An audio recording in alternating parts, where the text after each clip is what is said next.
大学接触过一个男生，就有点装，老跟我说想过那种不被定义的人生。大二跟我说他要退学，说觉得大学正在摧毁他。后来我一打听，说是他老挂科，大学要开除他。还跟我聊情史，说他自己受过伤，不敢动感情了。但他原话是这么说的：他说曾因酒醉鞭名马，不敢多情泪美人。我说这不是喊麦吗？我最近有点想谈恋爱啊，但是我总碰到那种特别装的人。我前天刷社交软件，有个男生给我发来一条消息，他说 ：“Hello, I'm from Hong Kong。”你是哪里人？我说你装什么呀？红口还得打英文。大学接触过一个男生，就有点装，老跟我说想过那种不被定义的人生。大二跟我说他要退学，说觉得大学正在摧毁他。后来我一打听，说是他老挂科，大学要开除他。还跟我聊情史，说他自己受过伤，不敢动感情了。但他原话是这么说的：他说曾因酒醉鞭名马，不敢多情泪美人。我说这不是喊麦吗？这我咋接呀？你不敢多情泪美人，我抽烟只抽宣赫门。天天跟我聊什么独立音乐、哲学、文学，我感觉聊这些就是男生勾引女生的一种手段，是吧？你就感觉他在跟你说这是康德，这是弗洛伊德，这是沃士、我德。我现在有时候也能理解一点吧，我觉得这些行为就是装啊，聊哲学，想营造一种神秘感，想让女的对他好奇。我经常感觉女的一旦对有些男的产生好奇啊，女的就要开始倒霉了。有些男的一旦对女的产生好奇呢，女的就要开始倒霉了。有一天他开车送我回家，但是过程里我是发现了这个人一些优点啊。第一个优点就是他有车，第二优点他是个很温柔的人，他会很温柔地提醒我系好安全带，然后再去别另一辆车。那天我们那个车刚上高架的时候，被一个司机变道超车，可能不小心别了一下，其实幅度很小，我都没有注意到。但可能因为他车里放的是那个《古惑仔》的主题曲，我不知道你们听没听过，就是那个叽喳风滚滚，也没说。这个男的情绪一下就上来了，一脚油门狠狠别了回去，给我吓傻了。他是从车的右边别的，撞就先撞到我，刮就先刮到我，甚至那个司机骂有病吧你。先有病的也是我，但这个事儿如果就到这儿结束了也还好，但他不知道下了高架是一个红灯，那个司机把车整个横在了红灯下面，拦住了我们的去路。那个司机走下车，靠在车门上点燃一支香烟，看向我们。大哥长得跟孙红雷一模一样，我俩在车上面面相觑，谁也不敢出声。车里唯一还敢出声是那个音响。但音乐已经从《古惑仔》的主题曲换成了片尾曲，就是陈浩南和他女朋友被人活活打死的时候放的那段音乐。我抬头看了一眼那个红灯，99秒，孙红雷朝我俩走了过来，越走越近，越走越近，越走越近。这个时候，这个男的按下了车窗，我这边的车窗。我那会儿特别怀念90年代那种手摇把车窗，但我真没招了。孙红雷过来骂骂咧咧让他下车，我也怕他俩打起来。大哥都站我这边了，我怕大哥越过我打他的时候亲到我，我就只能劝我说你千万别下车，千万别下车。这个时候我发现这个男生另一个优点，很听话。我看那个手从方向盘上缓缓滑到安全带的卡扣上，但是不按，但是呢也没有挪走。我后来想了很久，他为什么这样？我觉得他很有可能啊，是怕我按，他挡在这儿了。我看这个架势，我也指望不上他了，我就开始跟大哥求情，说好话。我说实在不好意思，你别跟我们一般计较，我们岁数小不懂事儿，他脑子有病，看康德。那个大哥可能看我态度好，也没太为难我们。骂了2句脏话，开着车扬长而去了。车上就剩我们2个人，太尴尬了，死一般的尴尬，尴尬的向我们大哥喊回来，能不能把我也带走？剩下半个小时，他一句话都没跟我说，直到把我送到我家楼下，憋出了一句：“要不是你，我就下车干他了。”这个事儿之后，我就一直在想，我觉得这种很爱装的人啊，他真的是很需要一个伴侣。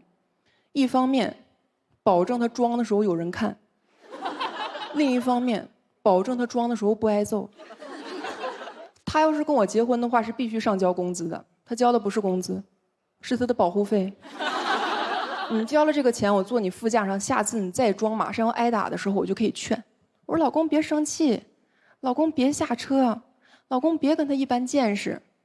你不交这个钱，我说老公，他骂你。”讲到这是黄一进，去年上节目嘛，然后当时讲了一个50多岁老头追我的段子，啊，当时有一些评论，有人说，我也50多，我也想追他，啊，还有一些人说50多岁怎么了？男人最有魅力的年纪，你去看评论时间，全是早上5点多，不知道咋了，有点和老头杠上了。我前两天录了个播客，播客里有个老头，全程一直在说一个事儿，说凭什么现在所有的节假日都要给女的发红包啊？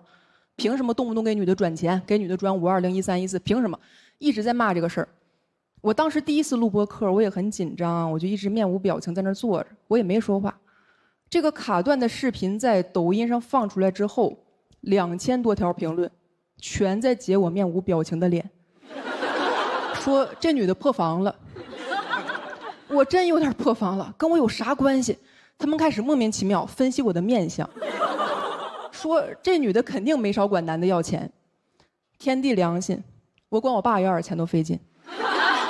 高一有一天，我爸跟我妈说：“黄妍，你这孩子太能花钱，给他100块钱，2天就剩90多了。”我说这怎么算能花钱呢？我这顶多算能破开钱。但我当时真的很害怕，一方面是骂我的人有点太多了，还有一个是我感觉骂我那些人啊，他有一点太下沉了。我感觉他们是全中国光脚的不怕穿鞋里面脚最脏。他们骂我就算了，他们骂我的时候用的是手写输入法。有个人给我评论说，这女的脑子里就只有线。还有人说啊，这个女的现在怎么不笑了？是不是老头说中了不敢笑了？我心想，我说我不笑是因为老头说的不好笑。那我能怎么办？不好笑硬笑，你到时候该说我勾引老头了。就是我真的在想，面对这种发言，我得怎么才能不挨骂呀？我得怎么能显得我不是一个拜金女啊？我当场给老头转1314，那我倒不是拜金了啊，我是拜登。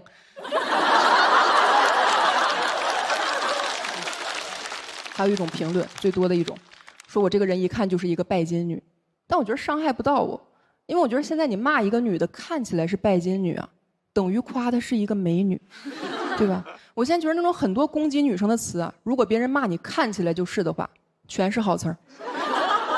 网红脸，漂亮，绿茶，聪明漂亮，拜金女，聪明漂亮还有钱，可以说是一种祝福了。可以。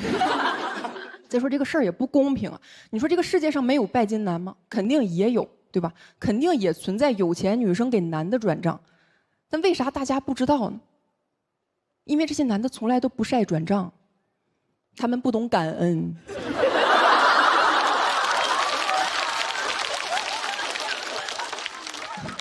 我也不是拜金啊，但我挺想看起来拜金的，因为我觉得这样可以很好的保护自己。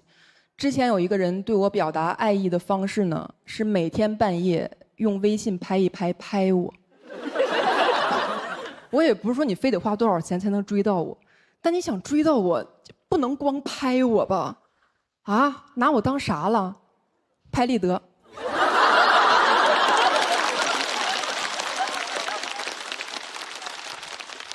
但这也不是我碰到过最荒诞的一个骚扰，我碰到过最荒诞的一个。有一天我在一个咖啡店写稿。一个男的进来，非要加我微信，我说不好意思，不加了，不加了。他说加一个嘛，加一个嘛，加一个嘛。他也没有别的技巧，就纯靠默契。我正手足无措，不知道说啥呢，他终于改词儿了。他说加一个嘛，加一个嘛。我是上海人。你是哪里人？我敏锐地意识到今天地域歧视可以救我一命。我第一次那么自信地说啊，我说我是东北人。他接下来说的话我这辈子都忘不了。他说，东北人也没关系。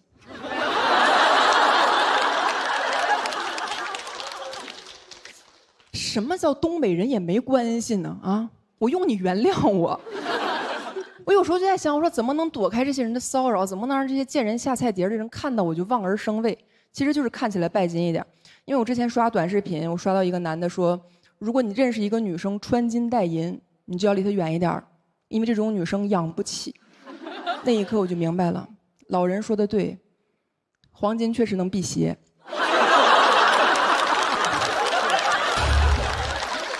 我如果真的平时珠光宝气是吧，穿什么 Prada、LV， 他绝对不敢半夜拍一拍我。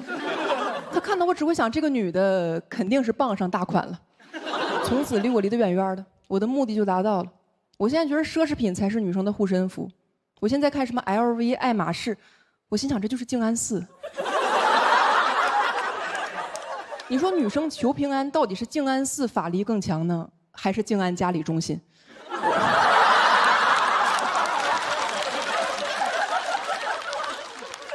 但是我觉得买不起这些女生，你也不用太担心。我前一阵还刷到一个视频，一个男的说，如果你带一个女生去了麦当劳，而他点了安格斯厚牛堡，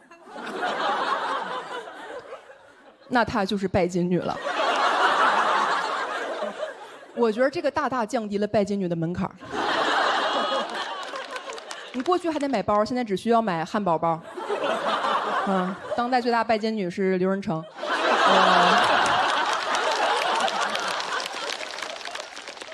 你现在说实话，当拜金女也太容易了，是吧？汉堡、车厘子、海底捞，8个瑞士卷儿，都能当上了。过去的拜金女心机、虚荣、唯利是图，现在的拜金女馋。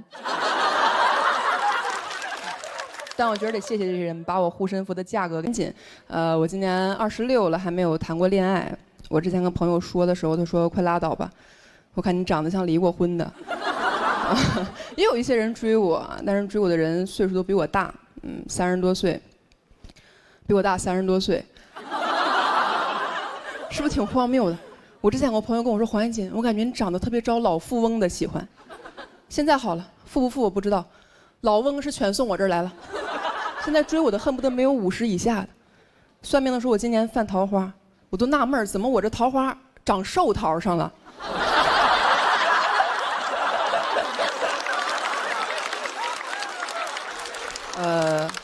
最近有一个男生应该是对我有意思啊，比较年轻，52，我都觉得他有点幼稚。他是我的一个领导，不会半夜3点翻到我2年之前的一条朋友圈，给我点了个赞。我说老年人是较少哈，我是个很爱发朋友圈的人，我算了一下，2年来我发了2000来条朋友圈。半夜翻我2000条朋友圈，拿我朋友圈当读者看了。而且我是不知道你们朋友圈平时都会分享一些什么内容。我朋友圈分享的东西很简单，全是我对一些事儿的想法，我对一些事儿的观点。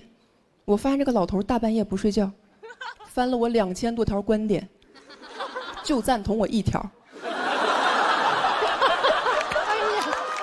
我都觉得他那条不是赞同，他在那留了个书签儿，说今天就读到这里吧。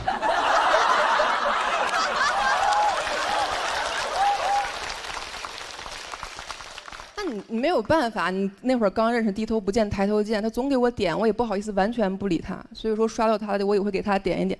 问题是，他给我点的全是我2年之前的朋友圈，没人发现。我给他点的都是他最近的朋友圈。现在所有同事都在传我要追他。在他朋友圈里面只有一种赞我是不怎么敢点的，他会分享他自己的健身视频，还会喊我一起健身。他喊我的时候，我在想，我说和你健身，哪个公园哪棵树啊？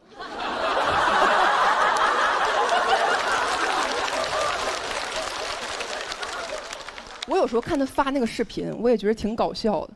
我还想去跟同事聊，我说：“哎，你看他朋友圈发那个健身视频了吗？”我同事翻了一下，说：“没看见呀。我说我也没看见。他会对我的穿着打扮提出他自己的建议。有一天跟我说：“小黄，你平时这个妆化得太重了，男生不喜欢你这种类型，没有安全感，看不住，看不住。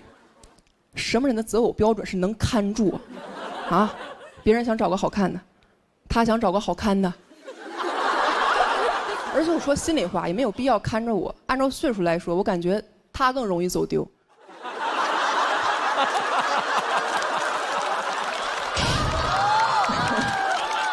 这个人好像一直觉得自己在跟我搞暧昧，他有点太笃定了，他笃定到我都开始怀疑自己了。我说会不会其实我喜欢他，就是我没发现，他发现了。过了几天给我发来这么一条消息，他说：“黄妍锦，你喜欢什么类型的男生？”我当时看完脑海内警铃大作，我说坏了，这老头要跟我表白。你怎么回他？我喜欢什么类型的男生？我说我喜欢年轻的。有点过于针对他了。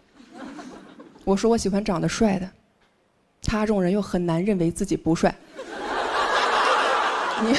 你很难找一个切入点。我真的绞尽脑汁另辟蹊径回了他一句，我说你是要给我介绍对象吗？哈哈哈。不要小看这个哈哈哈，很有巧思。多一个哈4个哈呢，显得有点热情了。少一个哈哈哈，又过于嘲讽。哈哈哈，就可以维持一种微妙的距离感。你是要给我介绍对象吗？哈哈哈。我真的觉得这个是我能想到的最智慧的、最委婉的拒绝了。大爷回我说：“我想把自己介绍给你。”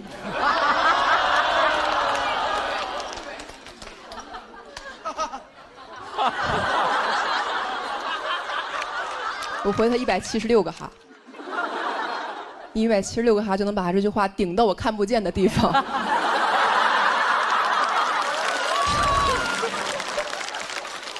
就是我发现他这种人不懂一个很简单的道理，叫做面斥不雅。就是你作为一个文明的现代人，很多话其实不需要我当面骂你就应该明白，对吧？你就感觉他在装糊涂，因为这个人平时在单位跟他的领导一点就通，怎么到我这一点言外之意都听不出来，只能听到自己想听的。我说你是要给我介绍对象吗？他只能听到你我对象。我后来真的是累了，我都开始希望他能正儿八经跟我表白，真的，我特别希望他能好好的跟我说我喜欢你，这样我就可以好好的跟他说滚。我需要一个这样直接拒绝他的机会。终于有一天，他半夜给我打电话，他说：“喂，小黄，我喝多了。”我喝多了这句话大家都知道什么意思，就是我接下来要说的所有话呢都很恶心。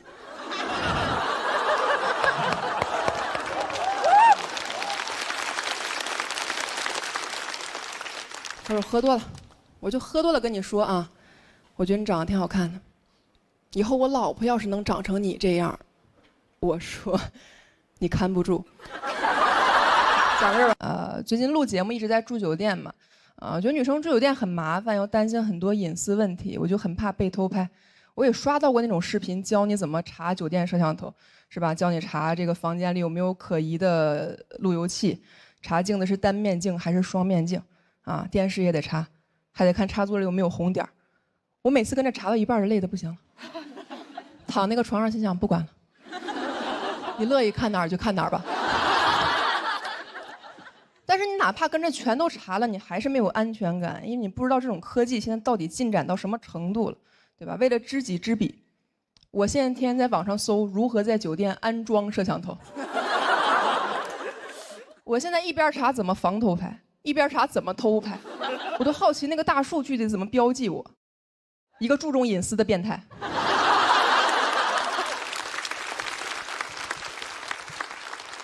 然后现在演出有的时候主办方其实出差订酒店还蛮贴心的，会订那种比较大的房间，人家订大的房间是为了让我缓解疲劳。我住的房间越大，我越疲劳。豪华大床房插座实在是太多，我都想要那种小床房。有没有那种小房间？越小越好，光小还不行，最好也没电视、没镜子、没插座、没网、没电、没信号。监狱。但那也也不是我该住的地方啊，这不是那些装摄像头的人该住的地方吗？所有办法我都试了，我现在真的是没招了。我现在住酒店，默认房间里就有摄像头。我现在住酒店，不敢卸妆。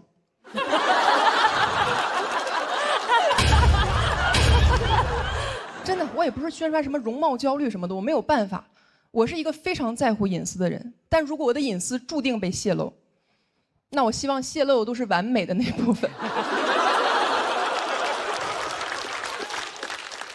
我在房间里换衣服换到一半，想起来这个房间哪里有摄像头，我第一反应都不是说挡一下什么部位，我的第一反应是不行，我得把小肚子吸进去。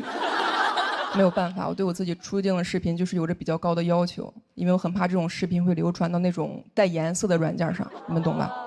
小某书。当然这些都还不是最难的，最难的是如何在完全不知道镜头在哪儿的时候保持一种镜头感。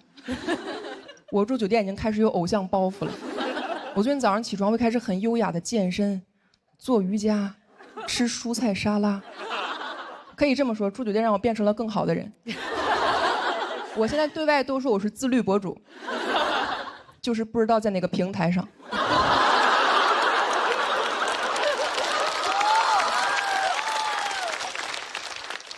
我还有男生朋友会说黄燕金你太夸张了，那我们男生其实也会被拍，但也就没有你这么紧张。我说废话，你当然不紧张了，你在那个平台上会被快剪。我甚至考虑过要不要在镜头前为自己打造一种成功女性的人设。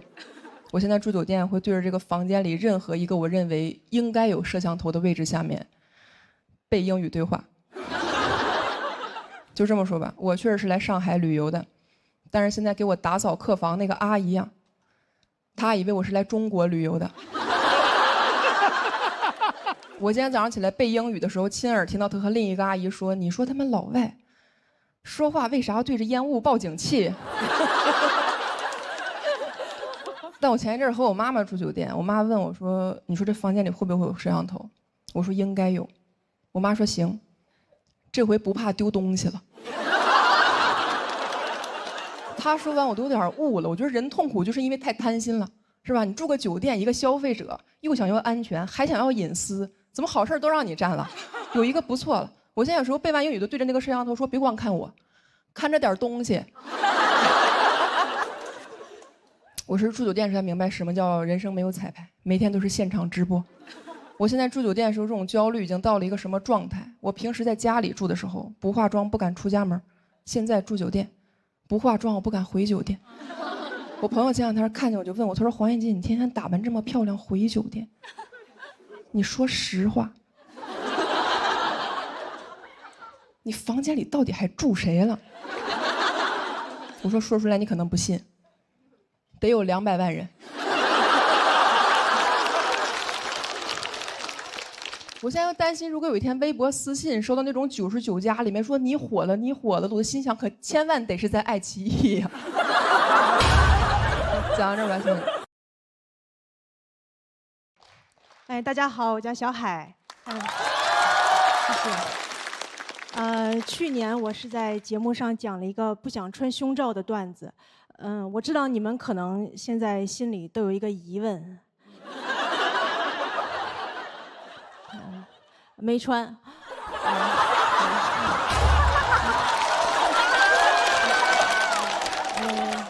大家也不用盯着看啊。请大家关注我的作品。去年节目播完，有很多演员都收到了差评，我没有，我收到的都是骚扰。有一个大哥就给我发私信说，你确实不用穿，因为你太小了。我说来看看你有多大。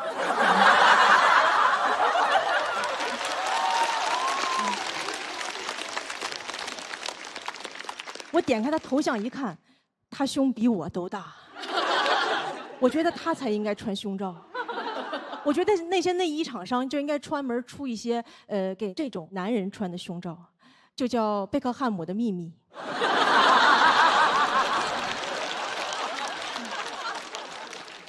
那功能都不是为了聚拢显大，就是为了摊平显小。广告我都想好了，就你还在为胸大感到自卑吗？还有人说你胸大无脑吗？穿上贝克汉姆的秘密，让你大胸秒变飞机场，抬头挺胸做男人，做男人挺好。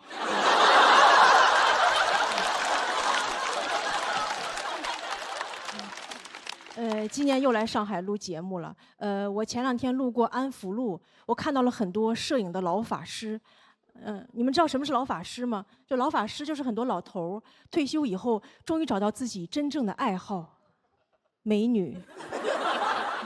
你感觉这爱好他也不是找到了，他就是坚持住了。那天我就看到一个老法师，他直接对这个穿短裤女生腿这样拍张照片，他就跑了。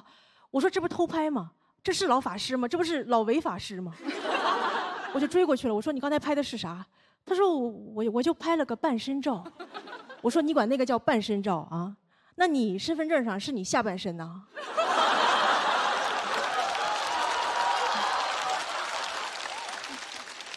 对，来，我看看你的1寸免冠下半身照。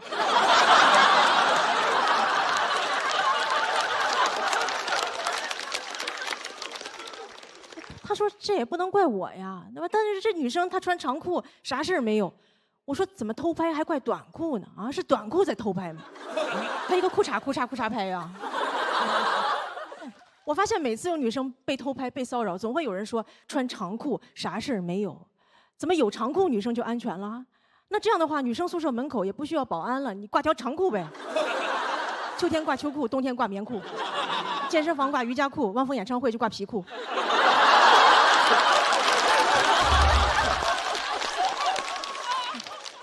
还穿长裤啥事儿没有？这句话好像长裤的广告呀。穿长裤啥事儿没有？经常右脑就穿6条长裤。穿长裤他好我也好，我是渣渣辉是兄弟就穿1条长裤。当时他还狡辩，他说这真的不能怪我。他说你看穿短裤露出美腿就是会激起人的欲望吗？你感觉对于这些人来说，你穿的再多都能激起他的欲望，对吧？你穿个瑜伽裤，你的美臀激起了我的欲望；你穿个长袖，你的锁骨激起了我的欲望；就算你穿成个木乃伊，你的神秘激起了我的欲望。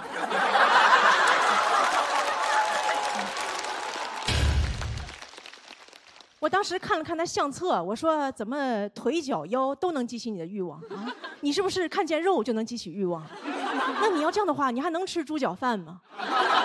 哎呀，这个狱卒啊！去买鸡蛋灌饼，老板不要火腿会激起我的欲望。就对他来说，烤鸭店那就是夜店。看见吊炉烤鸭在那转，妈呀，钢管舞！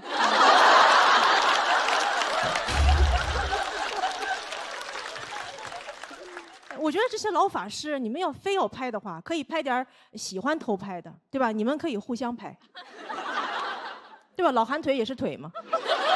你们要是拍不好，我可以帮你们，对吧？回头我也建个账号，就叫街拍大爷。那朋友们喜欢老头的有福啦，到时候我就专门偷拍大爷偷拍，就叫大爷上班路透。4K 无水印高清大爷。回头我再开个摄影展，我还会去现场讲解。我说大家好，我叫小海 ，A.K.A 安福路站姐。大家来看这张照片，大爷长得多好看啊！看这脸包头，这高谢顶，看这张大爷身材多曼妙，看这核桃臀，这老蛮腰啊！要是有人问说你这样会不会侵权了呀？他们都穿长裤了，啥事儿没有。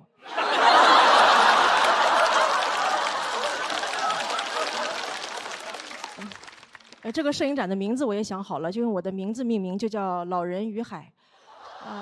谢谢大家，小海。大家好，我是彩玲。哎呀，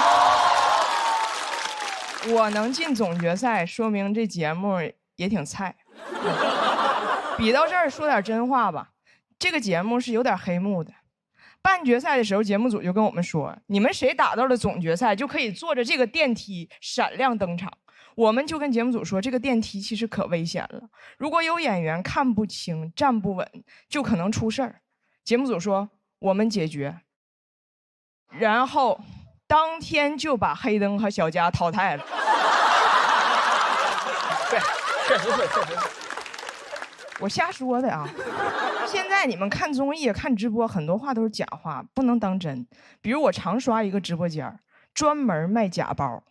这个主播有点东西，他说他家的包是 LV2025最新款，意大利原产地发货。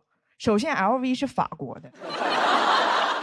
他说是意大利40年手艺的老匠人用独家工艺9子离火定燃子手工缝纫的真皮包，全球限量300单，马上上车之前被英国王室抢走了12单。凯特王妃亲自去广州拿的货。这个包35一个。我不信，所以我买了一个。买完我信了，因为这个包的 logo 就写的 LV2025。但是我不在乎，我抢到一个包，英国王室就少一个包。我们从小就非常习惯听人睁眼说瞎话，真的。我小时候，我妈怕我早恋，就跟我说亲嘴儿会怀孕。我说妈，那我是哪儿来的？我妈说你是垃圾堆里捡来的。我说妈，亲个嘴儿就能怀孕，你非去垃圾堆，那垃圾堆多臭啊！我妈说没有你爸嘴臭。我长大也睁眼说瞎话，比如我当年的婚礼司仪问我，辛博，对，啊，问我无论贫穷与疾病，你都愿意和他终身相守吗？我说愿意，当然不愿意了。贫穷与疾病一个就够呛了，如果小家还赌博，哎呀，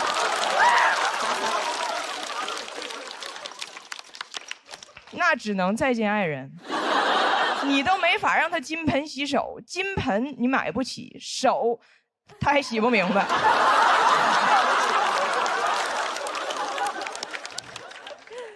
我跟小佳说，我说这个梗你 OK 不？小佳说，你这个还好，他们的更过分。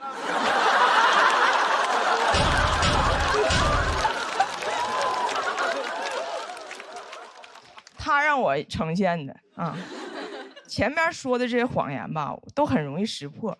但是生活中有些高端的骗术，它包裹得很好，听着就像真理似的。比如我从小就被人夸，女孩是小棉袄，女孩心细，天生就会照顾人。我当时听着可美了，我心想，我天生就会照顾人。我看《士兵突击》，我都想进去给许三多洗袜子。但你仔细想，这事儿符合逻辑吗？天生就会照顾人。医生给我接生说，哎，这小孩，你看这小孩，这胳膊上什么？套袖。这小肚子上什么？围裙。就爱刷盘子洗碗，你看给这胎盘刷锃亮。还有从小就听别人跟我说，女孩将来找个不累的工作，风吹不着，雨淋不着，太拼太爽不幸福。我工作为啥要担心风吹不着，雨淋不着啊？我不应该担心钱挣不着吗？但是当时我以为这些都是对我的宠爱，因为他们会说，你要是男孩，你给我去北上广，你甩开膀子去闯，没人心疼你。我当时6、7岁，我以为北上广是个场所，里边全都是甩开膀子的男人。直到有一次走错了，进了男澡堂，我说：“哎呀妈呀，误入北上广。”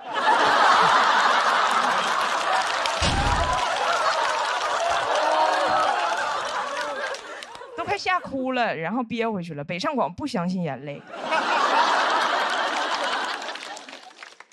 女孩找个不累的工作，这句话是个阴谋，因为他没有说下半句。这句话说全了是这样的：女孩找个不累的工作，所以有时间有精力照顾家庭，而家才是真正累死你的地方。也就是说，你有 home， 但是你 home 累死。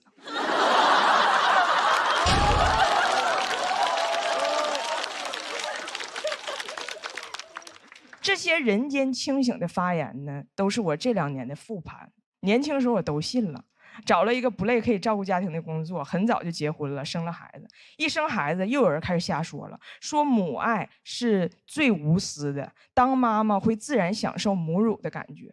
我不享受，母乳什么感觉呢？你们被蚊子叮过没？现在你想象一下啊，你抱着个蚊子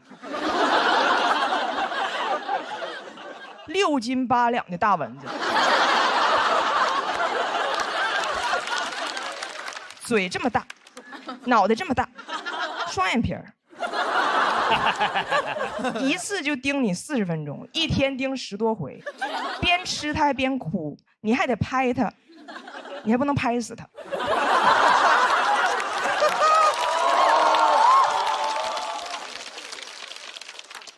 我当然爱我的孩子，但有些话真别瞎说。当时我记得有个公众号说，当妈了之后自然就会懂，母乳的幸福感会上瘾。上瘾的东西还用你宣传吗？上瘾的东西不都让你戒掉吗？我没看过哪个 KTV 里唱拒绝黄、拒绝赌、拒绝乱哺乳。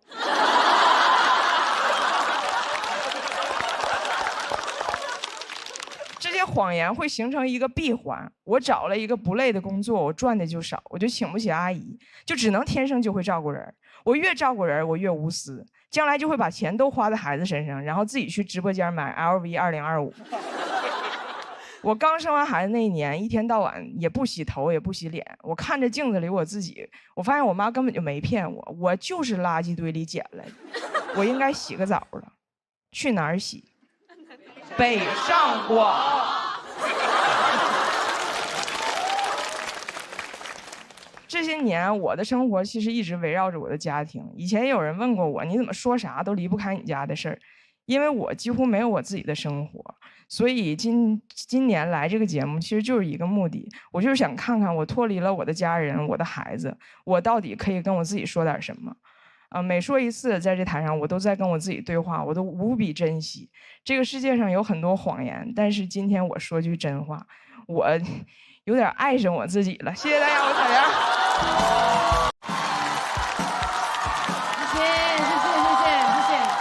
谢谢大家好，大家好，我是小鹿啊。今年来录节目之前呢，我一个朋友建议我让我去打个瘦脸针，说把我这个腮帮子打掉啊，上镜更好看。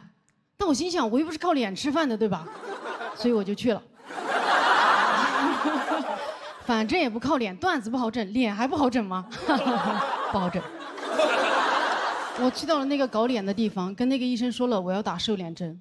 说完之后，那个医生的反应啊，颠覆了我对于一个医生严谨务实的认知。他当时看着我的脸，面露难色，说：“你这个脸，光打瘦脸针也解决不了问题啊。人这辈子最怕从医生嘴里听到的话，应该就是，哎，普通人对着你，你会觉得你有病吧？但是医生对着你，你会觉得我有病吧？”尤其是一个搞脸的医生对着你，那基本就是对你的颜值打咩了，对吧？他肯定不会对着刘亦菲的脸，他只会对着他的脸。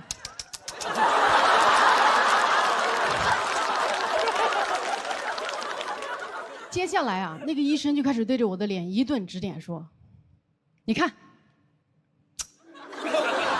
你的两颊本身就比较凹陷。”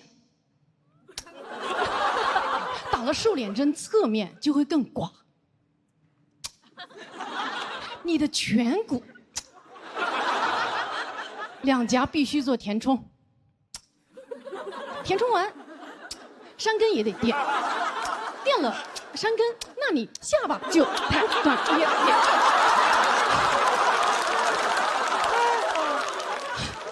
妈耶，我只是想打个瘦脸针啊！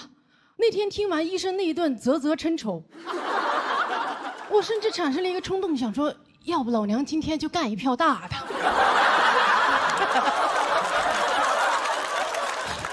我被这个冲动吓到了，我本来只想缩脸，现在却想换头。哎，这医生他很会搞人心态呀！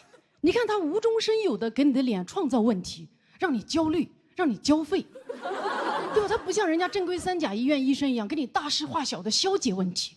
我希望有一天咱们走进这些搞脸的地方的时候，这些搞脸的医生能够拿出人家3甲医院医生那种务实的态度来对我。我走进去说：“医生，我觉得我腮帮子有点大。”医生说：“你看一下，这也不大呀，回去多休息，少嚼点牛肉干就好了。”我说啊，医生，那我鼻子也很扁，需要垫一下吧？医生说，我量一下，不影响呼吸吧？那没事，以后砸扁了再回来垫吧。我说啊，医生，真的不需要整一整吗？可是我觉得我整个人都很丑啊。医生说，丑什么丑啊？外面多少真的丑的人在那等着呢。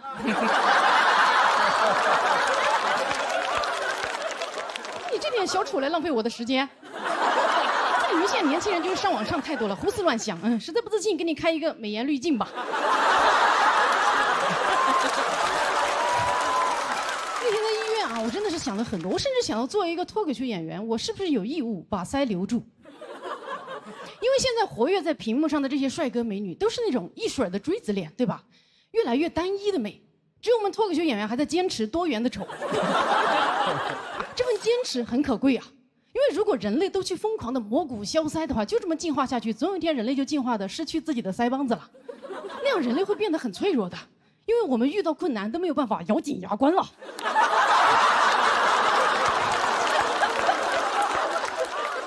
而且呀，其实丑才是脱口秀演员的安全牌。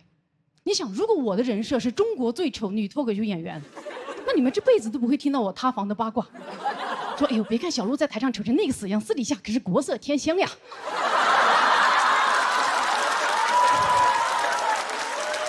也太安全了啊！但是这个丑陋赛道呢也不好走，一是太挤，现在你们脑子里人满为患。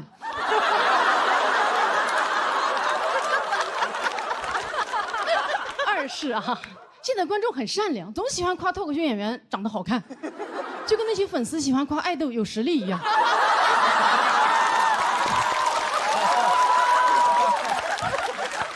有时候我上台也会听到有观众嗷出一嗓子：“姐姐好美！”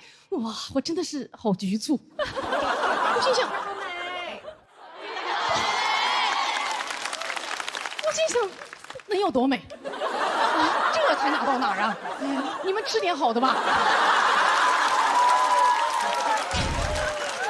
大家用好美来肯定好笑，非常善良，但是没必要啊！长相普通，段子好笑，他就不值得夸赞吗？对吧？我希望以后我上台，观众能如实的夸赞我，姐姐好普 ，professional 的普，又普又好笑，做喜剧的料。那这个时候我也会真心实意的谦虚说：“哎呦，哪里哪里，我只是幽默而已，你们才是真的普通。”哎，咱们今天观众很好啊，很能接受冒犯。因为现在啊，说人普通都已经是骂人的词了。哎，普通怎么了？对吧？这个世界不就是我们普通人的吗？啊，我觉得舞台上应该更多出现普通人的脸，影视文学作品应该更多的去书写普通人的故事。要拍就应该去拍什么小美人鱼、普少女战士。以后大家刷短视频，一点开那个电影解说都是注意看，这个女孩叫小普。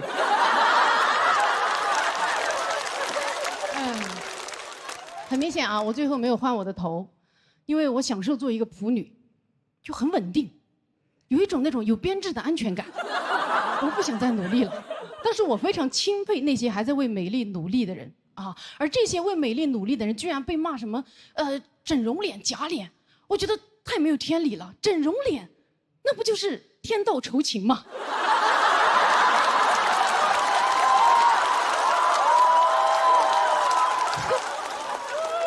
美那都是不劳而获呀，不劳而获有什么好夸赞的啊？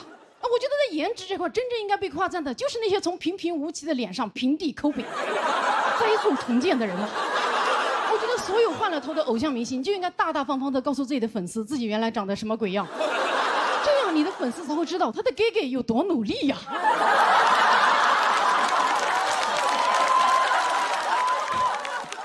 一旦有黑粉来攻击你的时候，你的粉丝就很有底气的亮出哥哥以前的丑照，跟对方对峙说：“你知道我们哥哥多不容易吗？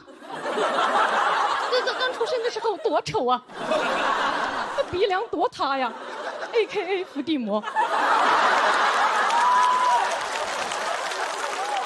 哥哥的山根垫了整整8次才垫起来，练习生5年，哥哥在医院躺了4年半。”哥哥一直在微笑着面对，哥哥完美微笑背后是什么？是32颗烤瓷牙，烤瓷牙多疼啊！而我们的哥哥在疼的时候，甚至都没有办法咬紧牙关。好，谢谢大家。后场的朋友们，大家好，大家好，我是咸鱼啊。自我介绍一下，我叫咸鱼。哎呦，我跟大家今天讲这个亲密关系，好不好？因为大家可能看不出来，我是一个恋爱达人，没人相信啊。我是失败是成功之母这一筷子的恋爱达人。我8年没谈恋爱了，我是舔狗高手。我人生中第一次确切的知道我在当舔狗，是我女神已经被我舔得烦得不行了，打电话通知我的。我打电话说咸鱼，我想以一个朋友的身份呢，简单劝你2句，你及时止损吧，你别舔了。哎呦，朋友们，你们被自己喜欢的人劝过别舔了吗？我感觉啊，我舔出了他的良知，是吧？感谢，而且我没觉得我在当舔狗，我以为我们在搞暧昧呢。难受坏了，我拿起电话我就质问他了，我说你什么意思啊？我跟你暧昧6个月半年了，你养鱼，你这段时间是不是养鱼？他说这个你放心啊，没人会养胖头鱼的。挺难受的，你知道？他们到练，我后来有段时间就在那个网上学那个恋爱技巧，然后我前2天就刷到一条，他讲了一个技巧叫忽近忽远。他说你在追女生的时候呢，你不能一味的追求，你要学会对这个女生忽近忽远。然后呢，他就会在困惑中爱上，你知道吧？就有一个小帅哥就开始对视频的那个小姐姐就开始忽近忽远，那个小姐姐演的也好，真的就开始困惑。他就说啊，他是不是喜欢我呀？哎呀，不对，他好像也不喜欢我。哎，他好像还是喜欢，不会是我喜欢他吧？成了，他们俩就成了，你知道吗？哎呦，我看完啊，迫不及待我就试了。我试完就知道了，就忽近忽远这个方法，只有帅哥用才管用。我用根本就没用，我用完，女生倒是也困惑。我还在那忽近忽远呢，我用女生说啊，他喜欢我，哎，他不喜欢我。而我是个恋爱脑，我是恋爱脑，你知道，我喜欢上一个人之后，我会开始变得只期待收到他给我发的消息。那个手机一亮，写着微信3条消息，你还没看，你就开始幻想。你说3条消息，整整3条消息，想必是你好，咸鱼，我爱你，完美，你知道吗？就真的，我们恋爱脑就是会脑补这种自己期待的消息，而且我不光只期待收到他给我发的消息，我还会忍不住一个劲儿的想给他发消息。你知道，有时候我发4、5次消息，他5、6个小时不搭理我还想给他发消息。那次就让我朋友看见了，他说劝我了，说咸鱼你别发了，你发太多消息了，你这样，你忍一忍，你分散注意力，你做点你喜欢的事儿。我喜欢给他发消息，这就是我的爱好，你知道吗？真的，而且我谈恋爱一直特别困惑一个问题，你知道，有时候我想从那个暧昧期跟人家正式在一起的时候，我有时候会想拉人家的手来打破暧昧到恋人之间的关系，但拉手这件事我不知道什么时候拉合适，因为拉手这件事太看重时机了。你拉手拉早了，女生回家发个小红书，谁懂啊，姐妹们？约会碰到下头男了，对吧？是吧？就是这样的。你要是拉手拉早了就下头男，你要拉手拉晚了呢？说实话，拉手拉晚了我也不知道，你知道很奇怪，每次都拉早，我也不太清楚是什么情况。我后来总结了我为什么会出现这样的问题，就很重要的点就我看不出来别人喜不喜欢我，你知道我就会觉着别人喜欢我，你知道我有一段时间我就想，我觉得咱们人类是时候再一次进化了，咱们都应该进化的跟那个孔雀一样，都会开屏，而且必须是什么？必须是不受你大脑控制的本能的，只要你见到了喜欢的人，你就开屏。啊，这样太好了，这样以后谁喜欢谁，谁不喜欢谁，一目了然，所有人都不用再猜了。但是唯独有一点，我们得跟孔雀不一样的，就是因为大家知道孔雀这个种群啊是雄性开屏，咱们可不能只有男的开屏啊，咱们必须男女都可以开屏。为什么呢？因为朋友们，你想，如果只有男的会开屏，你就上街看吧，没有一个男的那个屏是关着的。哎，你好，你结婚吗？哎，你好，你结婚吗？啊，然后。那没有任何意义了，你知道为什么有这个想法呢？是因为前一段时间我和我们单位一个女同事一起出差，就我们两个一起出差之前啊，我跟他已经暧昧2周左右了，在我看来啊，哎，反正我当时真觉得挺暧昧的。我当时甚至在出发之前就在想，我觉得这样出差之旅，应该就是我们两个的爱情之旅吧。我觉得我们应该就是同事出去，夫妻回来。到了那个出差的高铁上，他又睡着了。他睡着之后，那个头一点一点的，哎，我就觉得他要靠我的肩膀，又不靠我的肩膀。你知道，我当时就看明白了，这不忽近忽远吗？他开屏了，他是大开特开，你知道吗？你知道我正准备鼓起勇气下了高铁就跟他表白的时候，他惊醒了，他说：“哎呦，咸鱼，吓死我了！你知道我刚才做噩梦，我梦见咱们俩在一起了。”哇，你知道他当时说他做噩梦，我当时就觉得哇，这女生真好，情商好高啊！她用一句噩梦点醒了我的美梦。我们两个到现在都是很好的朋友，你知道，很普通的朋友，你知道，当然有微信啊，我也不太确定。我就讲到这儿吧，谢谢你们，我是咸鱼。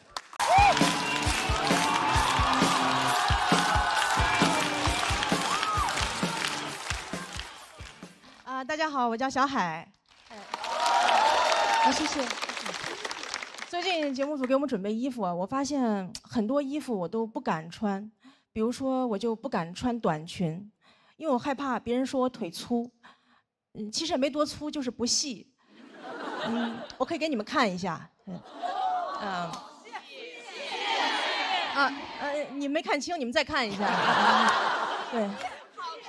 你们很善良，好 ，OK，对我从来不敢露腿，所以对我来说，我的腿已经成了我的隐私部位。就对我来说，刚才的表演已经擦边了。有些衣服我不敢穿，有些衣服我不想穿，比如说我就不想穿胸罩，别害怕，我现在穿着呢。我不想穿是因为我前一阵体检得了乳腺结节，医生跟我说穿胸罩不利于血液循环，每天穿的时间最好不要超过8个小时。我说8个小时，谁能下班啊？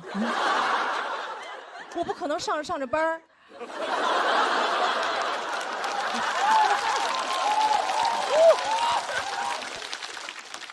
领导正跟我谈话呢。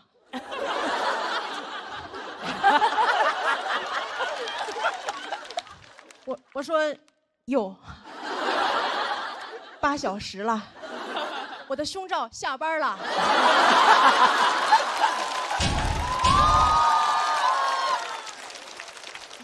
解脱了。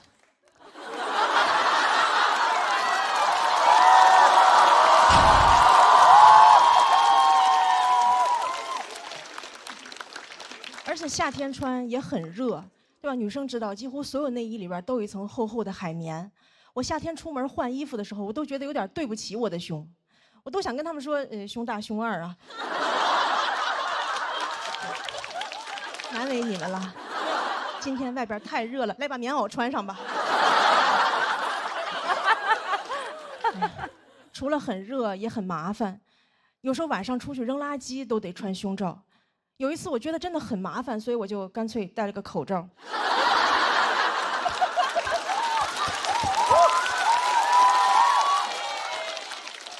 我觉得如果人只需要穿1件衣服，就是口罩。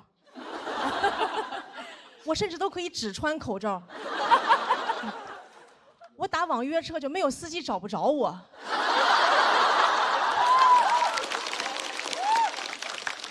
司机说：“你穿的什么衣服呀 ？N95。”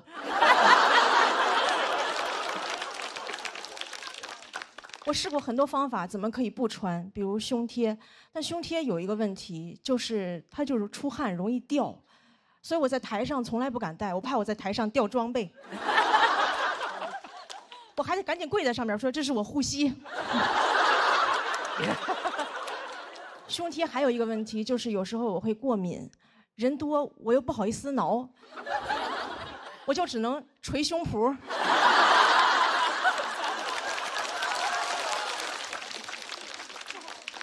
有一次我看中国新说唱，我说 rapper 肯定带了。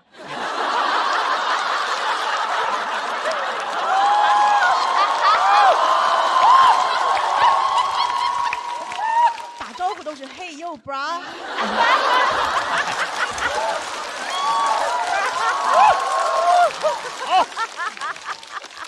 我就特别羡慕有人敢不穿。我之前在网上看到一个女生没有穿，我很佩服她的勇气，但就有人评论她说她这样扰民。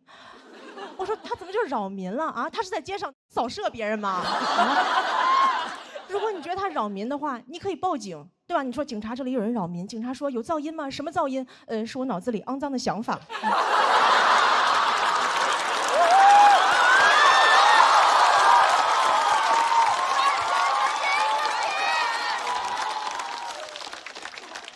他怎么就扰民了啊？如果不穿内衣扰民的话，那光膀子大爷是不是至少应该判个无期？同样都是不穿，你为啥不去评论一下光膀子大爷？好看，爱看，想谈。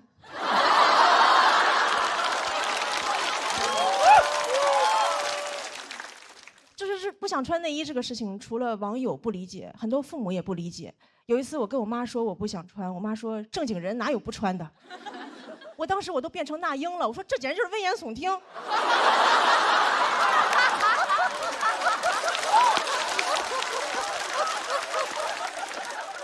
我妈还跟我说穿内衣有好处，她说穿内衣是为了保护女性安全。我说怎么保护啊？把里边钢丝抽出来把坏人扎死吗？内衣要是能保护女性安全，怎么没有人去庙里求个平安照？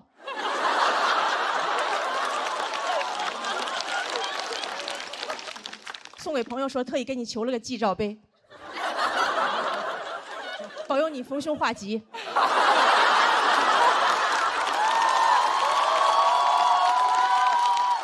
记得一定要罩在头上，那才真正的好兆头。我第一次听说内衣能保护女性安全，怎么坏人最怕的是内衣吗？啊，两个流氓正要骚扰一个女生，女生挑起上肩带，流氓说快跑，有胸罩。咱俩分开跑，他一个能扣俩。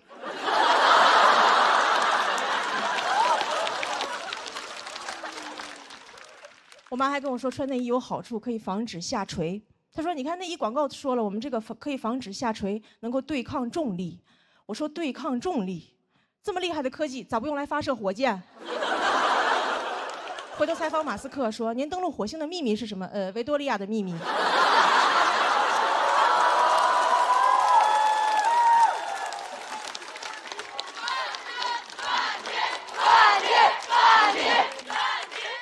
对，其实我说了这么多，我就是希望女生穿衣服能少一点束缚，多一点自由。本来我想说的话还有很多，但是我今天从出门到现在已经8个小时了。谢谢大家，我是小海。大家好，我叫夏夏。我是一个不自信的人啊，我喜欢那些觉得自己很棒的人。我喜欢谷爱凌。冬奥会结束之后，她发了一条微博总结自己的成就，她是这样说的：“她说，我是历史上最年轻的自由滑雪奥运金牌得主，第一位在同一届奥运会上获得3枚奖牌的极限的，唯一那大拇哥的人。我上次见到一个人这么自信地报出自己的头衔啊，还是看《权力游戏》里的龙妈。就是我们这些传统家庭长大的孩子，我们是永远不能这样说话的，永远不能。像我小时候，我妈一直在告诉我，你做人一定要谦卑，不要承认自己的好。小时候家里面来了亲戚，我妈就会让我给大家表演跳舞。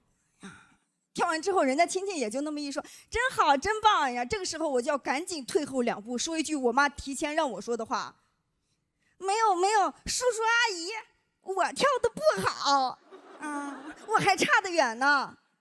就姐妹们，我那个时候年龄小啊，我不明白为什么我妈明明知道我跳得不好，还非要让我跳，我到底是跳得好还是跳得不好啊？就自我怀疑的种子已经种下了，直到现在已经变成了不断的自我否定。就比如说我们有一次啊，有一个商务合作，我去说单口喜剧啊，然后那天结束之后，人家主办方也就过来寒暄嘛，呀，夏夏今天讲的真好呀，我听到之后脑袋嗡一下，赶紧退后2步。没有，是没有，我讲的不好，关键还是单立人栽培的好。